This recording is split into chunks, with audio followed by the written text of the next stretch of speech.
우리 먼저 1절부터 2절 함께 읽으면 좋겠습니다. 그런즉 우리가 무슨 말을 하며 은혜를 더하게 하려고 죄에 거하겠느냐? 그럴 수 없느니라. 죄에 대하여 죽은 우리가 어찌 그 가운데 더 살리려. 아멘. 네, 여러분 이 얘기는 무엇이냐면 바울이 사실은 대답하는 겁니다. 어떤 대답이냐면 5장 20절 로마서 5장 20절에 보면 이런 부분이 있습니다. 죄가 더한 곳에 은혜가 넘친다라는 이야기를 바울이 해요. 그럼 무엇이냐면 죄인으로서 정말 더 깊이 어찌할 수 없을 때 그것과 비례해서 하나님의 은혜가 더 크게 임하지 않느냐. 여러분 1만 달란트 용서받은 자의 비유를 여러분 들어보지 않으셨습니까? 더 크게 용서받고 더 크게 판단받은 자들에게 더 큰 감격과 더 큰 하나님을 향한 은혜가 부어져 있지 않느냐 라는 것을 사도 바울이 이야기하는 거예요. 근데 이 이야기를 로마 교회, 유대인 크리스천들이 듣고 오해하는 겁니다. 이렇게 오해하는 거예요. 그래? 그러면 하나님의 더 큰 은혜를 경험하려면 그러면 죄를 더 지으면 되겠네? 이렇게 이야기를 하는 거예요. 이게 말이 안 되는 거죠. 그래서 사도 바울이 이야기하는 것입니다. 그게 아니다. 그렇지 않다라는 것을 이야기하는 것입니다. 죄가 더한 곳에 은혜가 넘친다는 말은 은혜를 더 받기 위해서 그럼 더 죄를 지어야 되겠다. 나는 일부러 죄 가운데를 이렇게 내던져 버려야 되겠다라는 것을 말하는 것은 아니다라는 것을 사도 바울이 분명하게 이야기하는 것입니다. 그럴 수 없다라고 이야기하는 거예요. 왜냐하면 사도 바울이 분명히 얘기하는 것은 믿는 자들에게 일어나는 일이 무엇이냐면 우리가 그리스도를 구주로 믿는 순간 우리가 죄에 대해서 그리스도와 함께 어떻게 해요? 십자가에서 죽어지는 일이 발생한다라고 말합니다. 자, 다시 말씀드릴게요. 예수님이 십자가에서 죽으실 때 그분만 그냥 달랑 죽으신 게 아니란 얘기예요. 그분이 십자가에서 죽으실 때 우리에게 있는 죄의 무거움, 우리에게 있는 죄의 참혹한 결과, 우리에게 있는 벗어날 수 없는 죄의 세력들이 그분이 십자가에서 죽으실 때 어떻게 되었다? 우리의 죄도 마찬가지로 함께 죽으셨다. 함께 우리도 죽었다는 거죠. 예수를 믿음과 동시에 우리의 죄도 함께 죽었다는 얘기예요. 그래서 은혜를 더 받기 위해서 우리가 죄를 더 범할 수 없다는 거예요. 이미 주님께서 십자가에서 우리의 모든 죄를 전부 다 완전히 그래서 주님께서 십자가에 달려서 마지막 말씀하실 때 다 이루셨다고 말씀하셨잖아요. 내가 절반 이뤘다. 나머지는 니네가 해라. 나머지는 너희들이 조금 더 노력해라. 이렇게 말씀하지 않으신 거예요. 피니시 다 마쳤다라는 얘기입니다. 그것이 우리의 죄가 십자가에서 이미 다 용서함을 받았다라는 주님의 선포셨어요. 여러분, 그런데 우리가 한 가지 기억할 것은 무엇이냐면 이 기억할 것이 우리가 우리의 모든 죄가 십자가에서 이미 다 못 박혀 죽었다라는 이 선포가 우리가 죄에 대해서 완전히 자유롭다라는 말은 아니라는 거예요. 우리가 죄를 짓지 않는다라는 말은 아니라는 뜻입니다. 예수님을 믿었음에도 불구하고 여전히 우리 가운데 어떤 부분이 있냐면 죄성이 있는 거예요. 저는 이거를 죄의 문화라고 생각을 해요. 여러분, 문화라는 게 어떨까요? 사실은 잘 표현 안 되는 거예요. 여러분, 담배를 피우는 사람은 사실 담배를 피우는 게 아니고 담배의 문화에 깃들어져 있는 거죠. 술을 마시는 사람은 술이 좋아해서 마시는 사람은 아무도 없어요. 술 문화에 그냥 따라서 가는 거죠. 여러분, 죄를 지으려고 하는 사람이 어디 있어요? 없죠. 그런데 왜 죄를 지을까요? 죄의 문화에서 벗어나지 못하기 때문인 거예요. 우리가 죄에 대해서 완전히 십자가에서 그분이 죽으심으로 우리의 죄가 완전히 죽었음에도 불구하고 우리는 죄의 문화에 길들여 있는 사람이기 때문에 그 죄의 습성이 여전히 어떻게 되는 거예요? 예수를 믿는 나에게 있는 거예요. 여러분 이게 좀 이해가 되십니까? 헛갈리면 안 돼요. 헛갈리면 주님이 이루신 십자가를 우리가 다시 주님을 십자가에 못 박는 일들이 발생하거든요. 주님은 십자가에서 우리의 모든 죄를 담당하시고 해결하셨어요. 더 이상 죄의 세력 가운데 우리가 눌리지 않아요. 더 이상 이전 것은 다 지나갔다라고 말씀하신 거예요.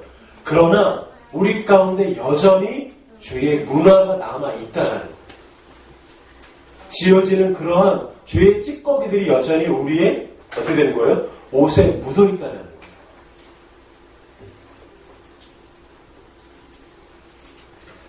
그것을 사도 바울이 이야기하는 것입니다. 그러면서 우리의 죄가 용서함 받았다는 것이 사실 우리의 눈에 보이지 않잖아요. 그래서 그것이 눈에 보이는 것이 바로 세례다라는 것을 이야기하는 3절 4절에 사도 바울이 이야기하고 있습니다. 우리 3절 4절 같이 함께 읽도록 하겠습니다.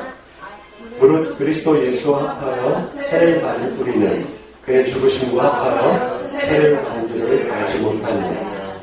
그러므로 우리가 그의 죽으심과 합하여 세례를 받음으로 그와 함께 장사되었나니 이는 아버지의 영광으로 말미암아 그리스도를 죽은 자 가운데서 살리심과 같이 우리로 또한 새 생명 가운데서 태어나게 하려 합니다. 아멘. 여러분 사실 세례는 그 세례가 구원을 보증해 주는 건 아니에요. 너 세례 받았어? 안 받았어? 그럼 안 되는데. 그런 정도의 무게감은 아니에요. 물론 예전에는 세례를 받지 않으면 구원을 못 받았다라고 말했던 시대도 있었어요. 그럼 여러분 세례는 뭐라고 표현하면 되냐면 확증이에요. 확증. 눈에 보여주는 시청과 확증이에요. 어떤 확증? 우리가 주님 안에서 우리의 죄가 죽었다는 것을 보여주는 하나님의 어떠한 그런 이 모델인 거예요. 그래서 여러분 세례를 안 받아도 사실은 괜찮아요. 그러니까 무조건 세례 받아야 된다 그런 건 아니에요. 세례를 받으면 좋죠. 그러나 세례가 구원과 직결되는 문제는 아니라는 거예요. 세례가 무엇인가요? 여러분 세례를 받으신 분들은 아시겠죠? 요즘 이제 우리 이제 개신교에서 주로 세례를 어떻게 주냐면 이렇게 떠서 이렇게 주잖아요. 여러분 진짜 세례는 뭐냐면 그 랩티즘이라고 침례입니다. 침례. 여러분 혹시 세례를 물속에 들어가서 받으신 분 계세요? 이렇게 세례 보좌가 있어서 이렇게 있잖아요. 이렇게 있잖아요. 그러면 뒤로 넘겨버려요. 물속에서. 저도 그렇게 받고 싶었어요.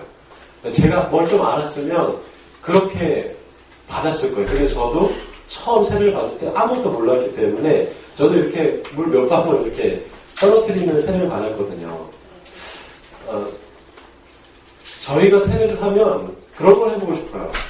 이제 저희가 이제 세례를 아직 못 받은 분들 있잖아요. 그러면 제가 이렇게 물 몇 방울 떠서 이렇게 해주는 것도 좋지만 그것보다는 세례를 받으러 우리가 함께 다 어딜 갔으면 좋겠어요. 저기 뭐 바다 이런 데 있잖아요. 바다 이 앞바다 이런 데 딱 가서 가운 입고 양쪽에서 이제 보좌하고 눕혀버리는 거예요. 물속에. 여러분 물속에 완전히 잠수하잖아요. 무슨 뜻일까요? 잠수하면 죽는다라는 뜻이에요. 세례 첫 번째 의미는 뭐냐면 죽었다라는 거예요. 내가 죄에 대해서 내 옛사람이 어떻게 됐다는 거예요? 그분을 믿음으로 인해서 죽었다라는 거예요. 여러분 이렇게만 있나요? 세례가? 물속에만? 아니죠. 다시 때가 되면 일으켜요. 이건 뭘까요? 다시 새 사람으로 태어났다는 거예요. 맞아요. 세례는 무엇인가요? 그리스도 안에 죽었다는 거예요. 그리고 내가 다시 주님과 함께 살아났다는 거예요. 여러분 순서가 뭐가 먼저예요? 죽음이 먼저예요. 여러분 믿음은 뭐가 먼저일까요? 죽음이 먼저예요. 죽음 이후에 우리에게 생명입니다. 우리 신앙은 뭐가 먼저일까요? 십자가가 먼저인 거예요. 십자가 이후에 부활이 있는 거죠. 우리의 이 믿음의 삶은 어떻게 자랄까요? 자기 부인이 먼저 있는 거예요. 그 다음에 축복이 따라오는 거죠. 그것이 세례의 의미예요. 주님께서 우리에게 보여주신 바울이 그걸 얘기하는 거예요. 우리가 주와 함께 죽으심으로 함께 그분과 합하여 세례를 받지 않았느냐. 우리가 그 이전에 모든 율법에 얽혀있고 모든 내 행위에 얽혀있는 모든 것들이 다 죽었지 않느냐. 그것이 그분이 우리에게 주신 복음의 핵심이다라고 말씀하고. 그럼에도 우리의 문제는 무엇일까요? 여전히 그 구원을 받았다고 말하는 우리들의 여전히 일어나는 문제는 무엇이냐면 여전히 내가 죽지 않는다는 거죠. 그것이 우리의 고통이요, 그것이 우리의 아픔인 것입니다.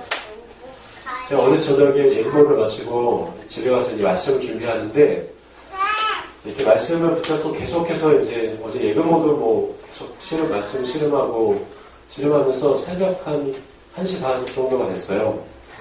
잠깐 물을 마시러 나왔는데 부인이 이제 잔 줄 알고 했더니 안 자고 있더라고요. TV를 잠깐 보고 있는데 다큐예요. 어떤 다큐냐면 이제 로드 게이지에 대해서 이렇게 잘 했던 다큐입니다. 로드 게이지라는 건 뭐냐면 길 로드 위에서 생기는 게이지, 분노라는 거예요. 즉 운전할 때 생기는 분노거든요. 통제가 안 되는 분노입니다. 그걸 봤더니 부인이 그런 얘기를 하는 거예요. 한 목사님이 나왔대요, 거기에. 근데 되게 선하게 생긴, 저보다 훨씬 선하게 생기셨겠죠? 아주 선하게 생기고, 말도 이렇게 차분하게 하시는 그분이 갑자기 그러시더래요. 자기가 운전할 때면 성경 말씀이고 뭐고 그냥 아무것도 생각이 안 난다라는 거예요. 자기 스스로 통제가 안 된다라고 그 목사님이 말씀하시는 거죠. 여러분, 그분만 그럴까요? 여러분들 로드게이지는 언제 일어납니까? 여러분, 여전히 예수님을 믿음에도 불구하고 우리 가운데 어느 순간, 어느 때, 어느 상황이 되면 여러분들이 일어나는 그 분노와 여러분들이 일어나는 그 감정 하나조차 주님 앞에 다 죽지 못한다라는 사실을 여러분 느끼지 않으십니까? 여러분, 믿음은 뭘까요? 신앙의 성수는 무엇일까요? 기도를 유창하게 하는 것? 헌금을 많이 하는 것? 뭔가 봉사를 많이 하는 것? 다 좋아요. 그러나 정말 믿음의 성수는 무엇일까요? 내가 죽는 거예요. 어제는 내가 이 부분에서 죽지 못했는데 오늘 주님께서 나를 만지시고 다스리시고 다루어 가시다 보니까 오늘 내가 어떻게 되는 거예요? 이상해요. 어제는 내가 분명히 이걸로 화가 났는데 오늘 내가 이게 넘어가게 되는 거예요. 여러분, 정말 제가 감사한 건 뭐냐면 지금도 제가 부족하지만 개척은해서 이렇게 제법 짧지 않은 기간을 하나님께 나가면서 저는 제게 아무런 제가 그다지 주님 앞에 내세울 게 없다라고 생각을 했어요. 그런데 이번에 안수를 받고 곰곰이 제가 하나님께 정직하게 돌이켜보니까 제게 일어났던 한 가지 변화가 있었어요. 무엇이냐면 제가 예전보다 많이 화가 안 난다는 거예요. 예전에는 어떤 순간 어느 때가 되면 이렇게 터져나오는 게이지가 있었어요. 그런데 지금은 이렇게 생각하게 되는 거예요. 내게 분노는 여전히 일어나요. 근데 이렇게 생각되는 거예요. 이 분노가 에너지구나. 여러분, 와 일어나는 거 뭘까요? 분노지만 에너지예요. 여러분 가운데 있는 에너지. 그런데 주님 앞에 이렇게 기도하게 되는 거예요. 이 에너지를 제가 하나님께 드려야 되겠다. 화가 확 일어나는데 화로 드리는 게 아니라 이 화는 에너지라는 거죠. 주님께 드렸더니 주님이 그 에너지를 다른 방향으로 쓰게 하시는 거예요. 예를 들면 제 부인하고 얘기하다가 여러분 살다 보면 좀 뭐가 훅 올라올 때가 있잖아요. 그렇다고 제가 저희 부인하고 이러진 않거든요. 그냥 이렇게 약간 올라올 때가 있어요. 근데 그때 갑자기 제 앞에 설거지가 보이는 거예요. 근데 제 안에 이런 마음이 드는 거예요. 뭔가 올라오네. 이 에너지를 가지고 지금 설거지를 한번 해봐야 되겠다. 놀랍게 설거지를 하잖아요. 설거지를 하는 중간에 그 게이지가 사라져요. 여러분, 이게 여러분들이 어떻게 생각할지 모르지만 저에게는 놀라운 변화입니다. 물론 그렇다고 제가 모든 것을 다 그렇게 하지는 못해요. 그러나 많은 부분이 제 안에 이런 분노와 이런 때로는 감정의 기복이나 이런 것들을 주님 앞에 에너지를 드리게 된다는 거예요. 이런 화나고 이런 분노를 제가 주님께 이렇게 기도해요. 하나님, 제가 욱 일어나는 이 에너지를 하나님 제가 설교하는 데 쓰고 싶어요. 주님 예배하는 데 쓰고 싶어요. 주님을 위한 노래를 만드는 데 쓰고 싶어요. 정말 그렇게 주님께 나가잖아요. 그럼 정말 그렇게 예배를 준비하고 말씀을 준비하고 노래를 만들다가 제 안에 있는 분노가 없어지는 걸 경험한다니까요. 놀랍지 않으세요? 내가 죽는 경험을 하나님 앞에서 조금씩 점점 많이 하게 되는 거예요. 여러분, 저는 이것이 믿음의 성숙이고 주님께서 십자가에 죽게 하신 것을 경험하는 일이다라고 생각하고 있어요. 여러분들 안에 있는 분노가 있으세요? 여러분들 안에 풀지 못하는, 주님을 믿음에도 불구하고 풀지 못하는 것이 있으세요? 그 에너지를 십자가에 있는 주님께 드리세요. 그냥 입으로 고백하세요. 드리고 싶다고. 주님께 그 에너지를 드리겠다고 한번 말해보세요. 그러면 주님께서 그 에너지를 어쩌면 여러분들의 그 일 가운데 쓰시게 하실 수 있어요. 누군가를 사랑하는데, 누군가를 더 깊이 돌보아 줄 때, 하나님의 일이에요. 놀랍지 않습니까? 더 얘기하면 길지만 그런 부분만 얘기하겠습니다. 역시 여전히 변하지 않는 우리의 삶을 주님께서 변화시킨다는 것을 여러분 기억하십시오. 그래서 믿음은 죽음이 먼저예요. 그래서 믿음은 희생이 먼저예요. 믿음은 십자가가 먼저예요. 우리 5절부터 7절 함께 읽도록 하겠습니다.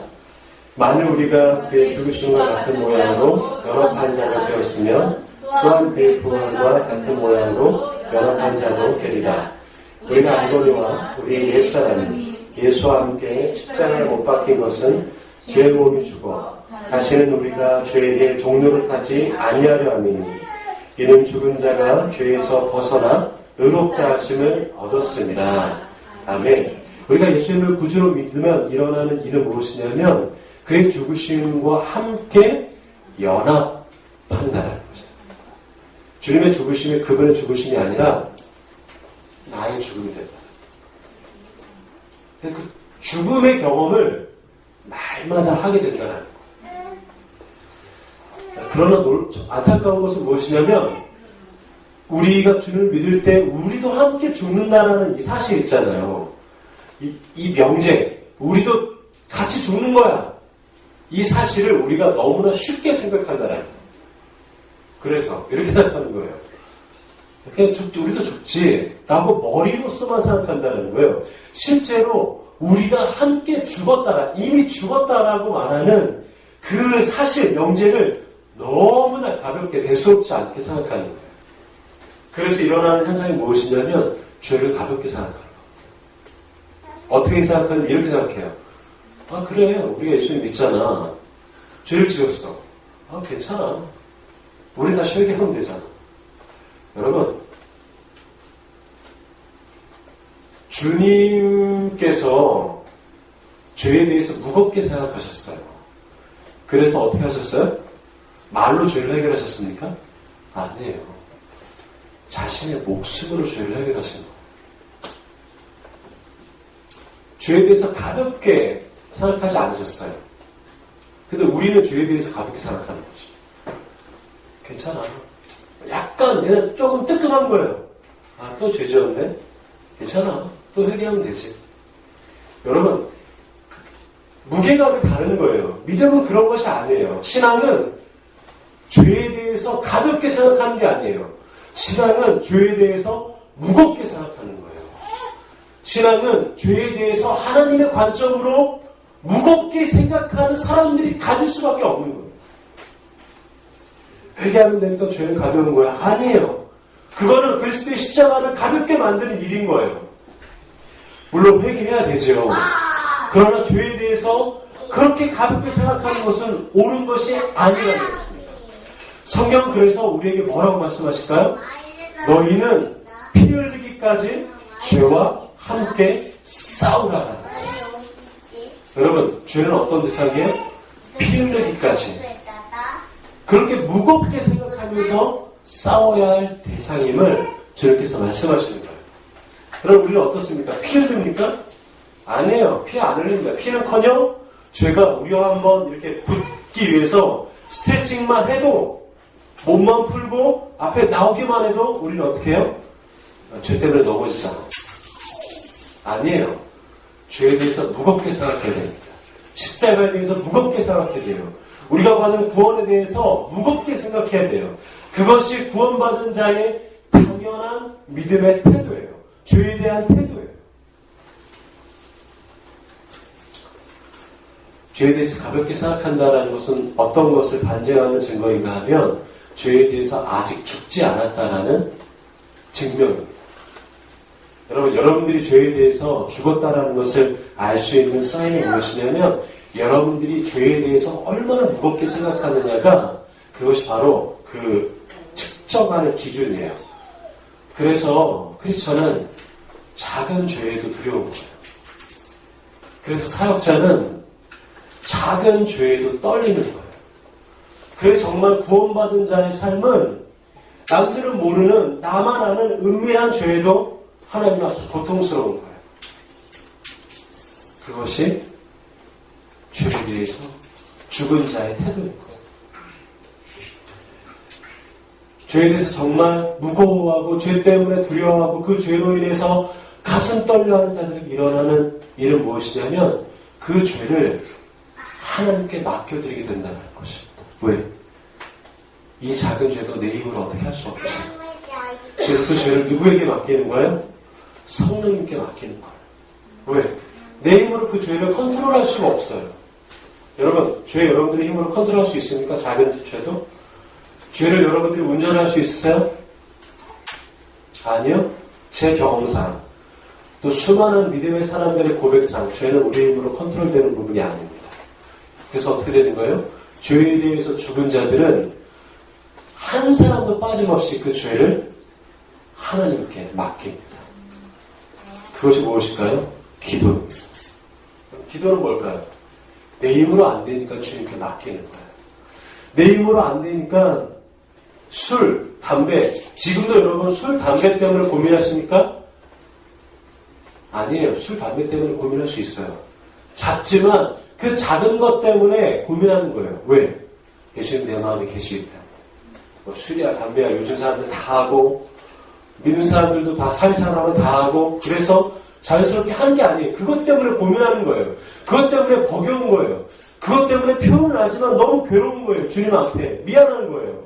그래서 주님께 고백하는 거예요. 하나님 어떻게 해야 될까요? 여러분, 그것이 죄에 대해서 죽은 사람들의 태도인 거예요. 그것이 정말 기도하는 사람들의 태도인 거예요. 우리 8절부터 9절까지 함께 계속해서 읽도록 하겠습니다.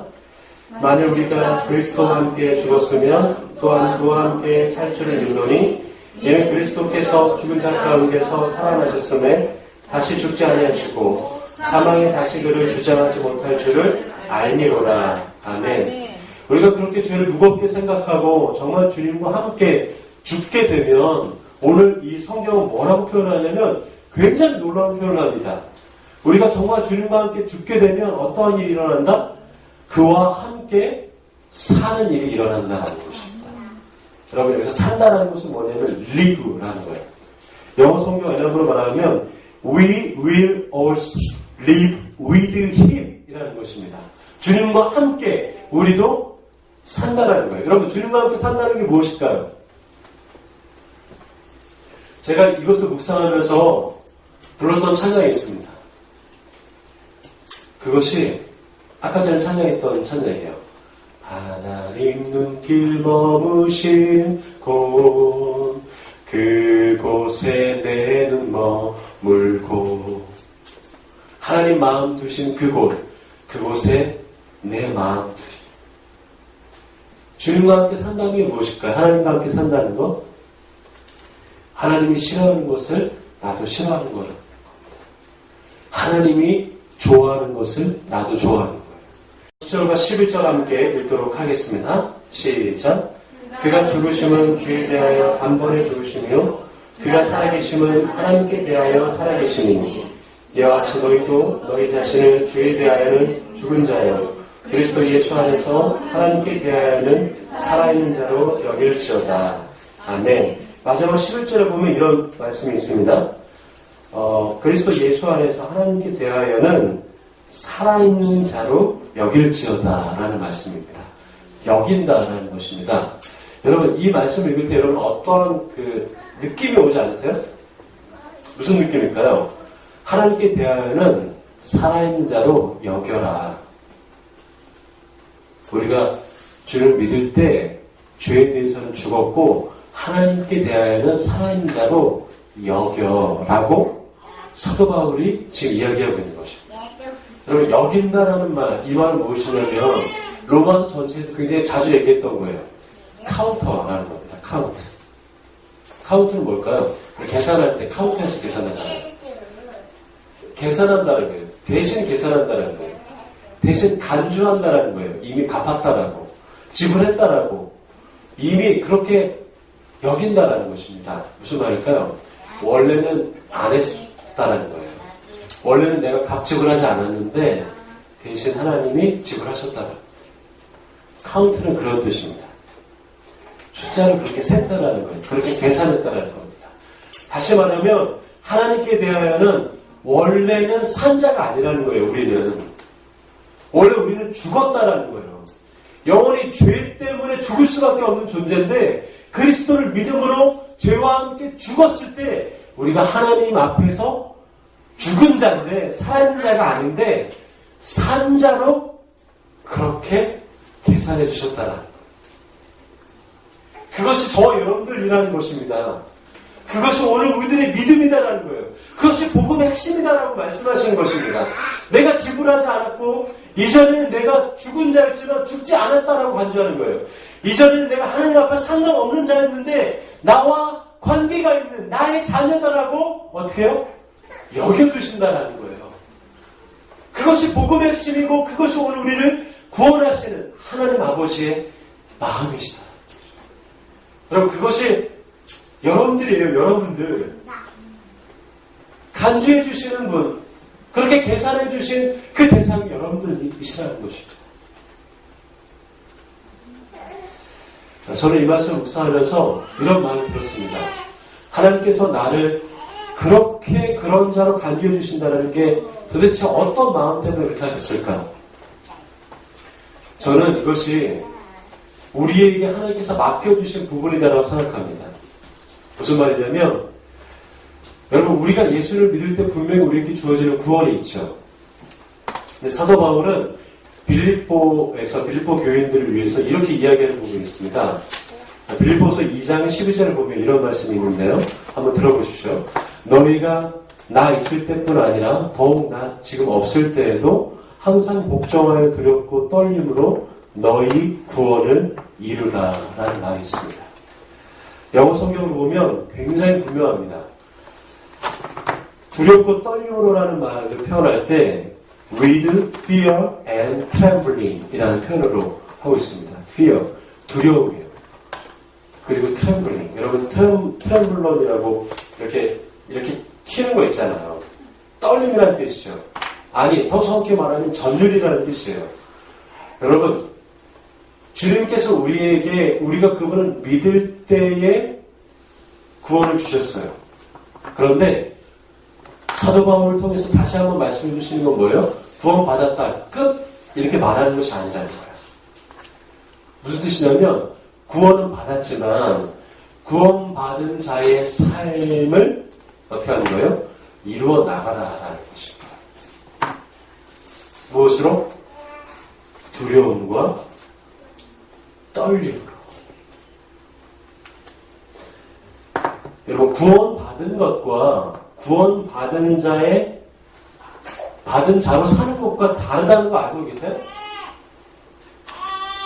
여러분 목사 안수를 받은 것과 목사로서 살아가는 것이 다르다는 거 알고 계세요? 여러분 직분을 받은 것과 직분을 받은 자로 살아가는 것이 다르다는 것을 여러분 알고 계십니까? 크리스천이 된 것과 크리스천으로 살아가는 것이 얼마나 다르다는 것을 여러분 알고 계세요? 우리에게 주님이 구원을 주셨어요. 그러나 구원받은 자로 살아가는 것이 얼마나 다르다는 것을 여러분 알고 계시지 않습니까? 이번 세월호의 실소유자인 그 청해진 해운의 그 대표가 여러분들이 알고 있는 구원파라는 뉴스가 보도가 되었습니다. 구원파는 이단에 속한 단체로 우리나라의 대표적인 뭐 박옥수라든지 이런 뭐 기쁘조성계 박옥수라든지 뭐 이런 그런 어떤 그 이단의 대표적인 사람이 바로 이 구원파입니다. 구원파의 특징은 무엇일까요? 이들의 문제점은 무엇일까요? 네, 이들의 문제점은 바로 이거예요. 한 번 구원받았다면 끝. 그래서 기도할 이유도 없는 거예요. 왜? 이미 구원받았거든. 주님이 이미 우리를 다 구원해 주셨는데 뭘 기도해? 끝났지. 이미 다 받았는데. 여러분, 그러니까 그들에게는 뭐가 없냐면 이미 구원받았으면 회개가 필요 없는 거예요. 왜? 이미 주님이 다 용서하셨는데. 여러분, 아멘 이런 분위기로 쳐다보시는데 눈이 또 맞다 이렇게 그런 분위기가 아니에요. 믿음은 그런 게 아닙니다. 그래서 그들을 기도할 필요도 없고 회개할 필요도 없는 거예요. 왜? 구원받았기 때문에 모든 것이 됐기 때문에. 여러분, 믿음은 그런 겁니까? 아니에요. 믿음은 구원받은 자가 구원받은 자의 삶으로 자신의 구원을 두려움과 떨림으로 이루어가는 거예요. 그렇게 성화되어가는 거예요. 그렇게 주님의 힘으로 죄와 피 튀기며 싸워나가면서 죽어지는 경험을 날마다 하는 것이 그리스도의 십자가예요. 그래서 여러분 요한계시록 2장에도 하나님께서 요한을 통해서 에베소 교회 가운데 그때 당시에 니골라당이라고 니골라당이라고 하는 사람들이 지금의 구원파와 똑같은 주장을 했어요. 구원받았다? 더 기도할 거 없다. 그래서 이들은 어떤 행위를 하든지 어떠한 방종한 죄를 짓고 성적인 쾌락을 누리고 그래도 눈 하나 깜짝하지 않아요. 왜? 이미 구원받았거든요. 그래서 주님께서 요한계시록 2장에 나도 니골라당의 행위를 미워한다라고 분명히 말씀하셨어요. 그것은 복음이 아닙니다. 그것은 성경을 자의적으로 해석하는 그러한 이단들의 대표적인 특징이죠. 여러분 어떠십니까? 두려움과 떨림으로 여러분들의 구원을 이루어가고 계십니까? 정말 하나님 앞에 떨림으로 우리가 받은 구원, 그 구원받은 자의 삶을 주님 앞에 날마다 죽어가며 그런 죽음의 경험, 마치 침례로 물 가운데 가라앉는 듯한 그런 경험을 통해서 다시 일어나는 그런 삶의 경험을 하고 계십니까? 하나님의 눈길이 머무는 그곳에 여러분들의 눈길이 머물고 계십니까? 하나님의 손길이 닿는 그 자리 그곳에 여러분들의 마음과 삶이 그 자리 그곳에 가고 계십니까? 이제 우리는 우리의 구원을 이루어가는 삶을 주님과 함께 살아야 할 것입니다. 주님과 함께 죽었음을 기억하십시오. 그리고 주님과 함께 다시 살아나 우리의 삶이 그분의 구원을 이루어가는 일들이 있음을 기억하며 그렇게 주님과 함께 살아가는 소망이 우리 가운데 있기를 소망하고 축복합니다. 잠시 기도하겠습니다.